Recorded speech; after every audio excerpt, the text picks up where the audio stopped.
Peace be with you.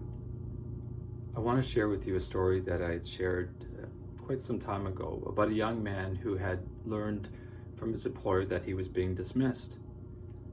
And as you can imagine how devastating that news would have been for that young man. He had been with this employer for many years. He had a wife and children, so he had obligations. And the news came to him as a great shock. The next morning when he got up to pray, as was his custom, he tried to pray and he couldn't. He found his mind reeling, moving in 1,000 different directions, and unable to still his soul. And this young man closed his eyes, and there in his mind's eye he saw those that had gone before him, those that had gone on before to be with the Lord. And each of them stood in front of him and they kissed him on his cheek. And this young man, not knowing, not being familiar with the custom of the kiss of peace, all he knew was after this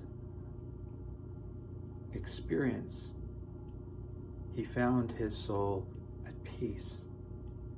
It was as if he described it, as if he was a little child resting in his mother's arms. He was at peace, and he was able to pray. And it was as if the Lord was saying to him, I am with you in the midst of your struggle, in the midst of your fears, in the midst of your travail. I am with you. Peace be with you. These are the same words that the Lord said to the disciples on that first Easter Sunday, when for fear of the Jews, they closed themselves, they gathered together behind closed doors, and in the midst of their fear, in the midst of their trial, the Lord appeared. The resurrected Lord came in their midst, and he said to them, peace be with you. And it seems to me that we're not in too dissimilar of a circumstance with this global pandemic. With self-isolation, social distancing, many of us find ourselves behind closed doors.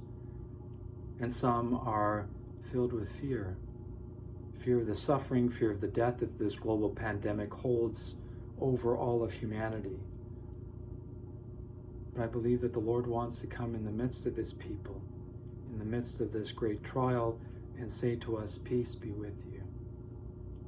That your soul, like this soul of this young man, might be at peace, might be at rest in him as a little child in the arms of its mother. And so the Lord says to us, peace be with you, and it is a gift that he gives to his people. My peace I leave you, my peace I give to you. So it's not something ethereal, not something that is not tangible. It is as tangible as that experience of that young man. And it is anchored in the knowledge, the revelation that he is Lord over all. Each year as Catholics, we celebrate the feast of Christ the King. And each year we're reminded that he is King of Kings and Lord of Lords, that all authority in heaven and on earth have been given to him. And that nothing happens that is not ordained, not allowed by God.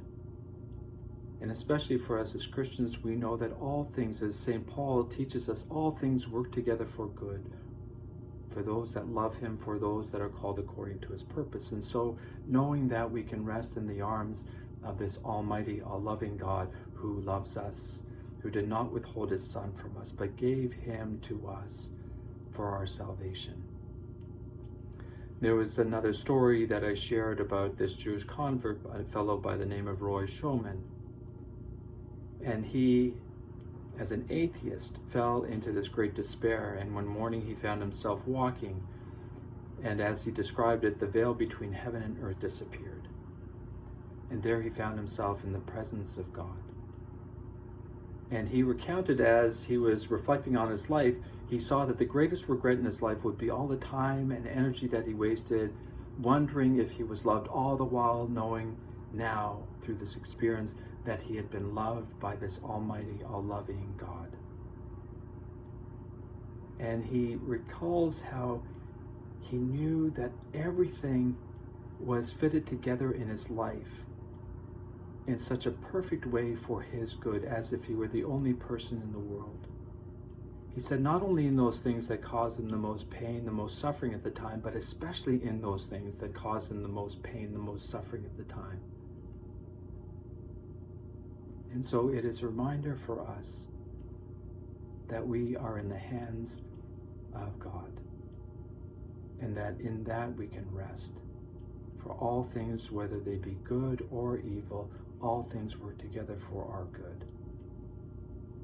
And so Jesus himself says to us, let not your hearts be troubled. And so we have a choice. We can allow our hearts to be troubled and filled with fear and worry. But what does that gain us? Or we can turn to the Lord and ask, if we're struggling with fear, ask him for his help, for his provision of grace, just as he gave to this young man, just as he gave to this Jewish convert, Roy Shulman, that we might know his peace. Peace be with you.